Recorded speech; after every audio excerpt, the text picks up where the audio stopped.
C'était en avril 1912. Le Titanic, paquebot réputé insubmersible, faisait naufrage au large de Terre-Neuve après avoir heurté un iceberg. 1500 passagers périront dans cette catastrophe.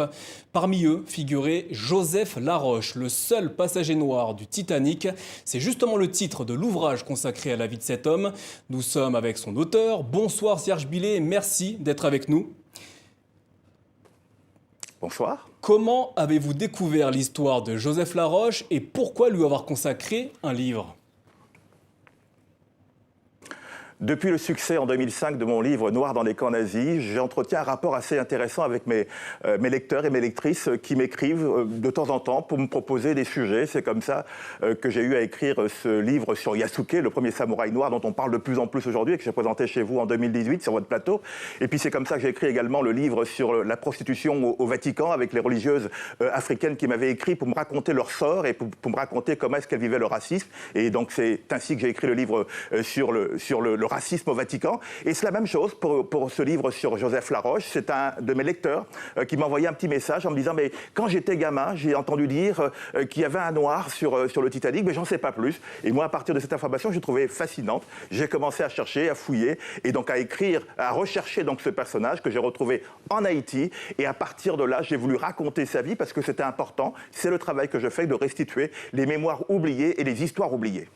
Joseph Laroche était donc ingénieur originaire d'Haïti. Comment s'est-il retrouvé à voyager à bord de ce paquebot ? Oh ben c'est tout simple, c'est-à-dire qu'il a eu une enfance en Haïti dans une famille bourgeoise. À 15 ans, il est envoyé à Beauvais pour continuer ses études. Après, il devient ingénieur et après avoir été ingénieur, il entre dans une société privée qui s'appelle Nord-Sud, qui construit le métro parisien. Et d'ailleurs, il sera à l'origine du tracé donc, de l'une des lignes, la ligne de la Porte de la Chapelle.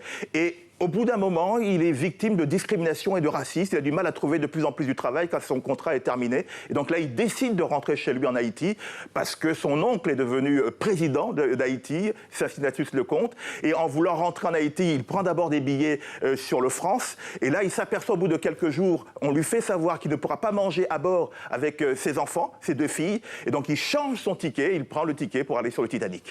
Vous parliez de discrimination. Comment sa présence à bord du navire Titanic est-elle perçue par les autres voyageurs ? J'imagine que ça a dû être une surprise parce que, bon, à l'époque, c'était quand même l'époque des zoos humains en France, hein, où on mettait des Noirs, des Africains dans les zoos et puis qu'on les regardait, on leur lançait des bananes. Donc c'était une époque très difficile où le racisme était quand même relativement fort. Mais lui était issu d'une famille bourgeoise et donc ses parents avaient les moyens de pouvoir payer un voyage en deuxième classe. Hein, il y avait 3 classes sur le Titanic et la 3e classe c'était pour les plus pauvres. Et donc il a voyagé en 2e classe. Et donc j'imagine que ça a été très surprenant. Mais là, on a le témoignage également d'une personne qui était avec lui à bord, la famille Mallet, et qui raconte comment est-ce qu'il y avait une fascination pour cet homme qui était là donc avec sa famille, sa femme qui était française, ses 2 enfants qui étaient métis et qui repartait donc avec eux jusqu'à Cherbourg pour prendre donc le bateau pour Southampton et puis après les États-Unis. La tragédie du Titanic aura lieu dans la nuit du 14 au 15 avril 1912. Comment se sont déroulés les derniers instants du voyage de Joseph Laroche ? On a des témoignages de sa femme qui a survécu et qui raconte comment est-ce que les choses ont été poignantes. Naturellement, on sait tous à travers les films la bousculade qu'il y a eu, que tout le monde cherchait de la place. Et lui, donc, il s'est retrouvé avec sa fille qui avait 24 mois et l'autre fille, donc de 3 ans, elle avait pu monter dans un canot, le canot numéro 8 avec sa mère, Juliette. Et lui, il se retrouve avec sa fille et là, il n'a plus de place. Donc, il bouscule, il fait tout pour passer à travers la foule et à réussir à jeter sa fille de 24 mois dans le canot en leur disant à tous on se retrouve bientôt et malheureusement pour lui donc il n'a pas pu les rejoindre. Et jusqu'à présent, son corps n'a pas encore été retrouvé. En 2008, vous publiez Yasuke. C'est l'histoire de cet esclave africain devenu samouraï, donc au Japon à la fin du XVIe siècle. Aujourd'hui, vous nous présentez Joseph Laroche. Vous mettez en lumière des personnalités oubliées par l'histoire. Pourquoi avoir entrepris ce travail ? Parce que nous qui vivons aux Antilles ou bien ceux qui vivent en Afrique savent très bien que l'histoire est écrite par les vainqueurs. Les vainqueurs s'attachent à leur propre souffrance et à leur propre personnage. Et je l'ai vu depuis la création du livre Noir dans les camps nazis que nous avons besoin aussi de connaître notre histoire à la fois dans ces zones de lumière et ces zones d'ombre. Donc il faut rechercher ces personnages dont on ne parle jamais pour que nous ayons des livres qui puissent parler à nos enfants et qui puissent parler aussi aux enfants de la Terre pour que nos mémoires soient en connexion. Et donc ce travail-là, j'ai choisi de le faire, mais je le fais aussi bien pour des personnages comme Yasuke, dont tout le monde parle aujourd'hui. Il y a même des films qui se préparent sur lui, pour Joseph Laroche, mais aussi pour Mathieu Léveillé, qui était un bourreau, qui a été envoyé au Québec, qui en 1733, qui était le bourreau, qui a sévi au Québec pendant 10 ans. Quels sont les points communs entre Joseph Laroche et Serge Billet ? Je ne sais pas s'il y a des points communs, mais il est clair, en tout cas ce que j'ai constaté, c'est que ce n'est jamais facile d'écrire un livre sur des personnages dont on a très peu d'archives.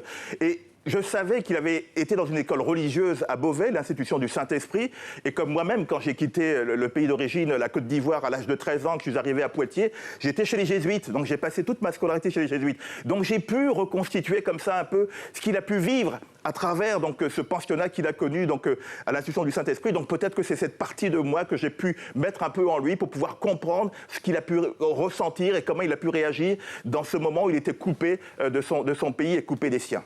Merci Serge Billet d'avoir répondu à nos questions ce soir. Votre livre s'intitule « Le seul passager noir du Titanic ». Il est publié aux éditions Kofiba et aux éditions Cercle Média. Merci d'avoir été avec nous.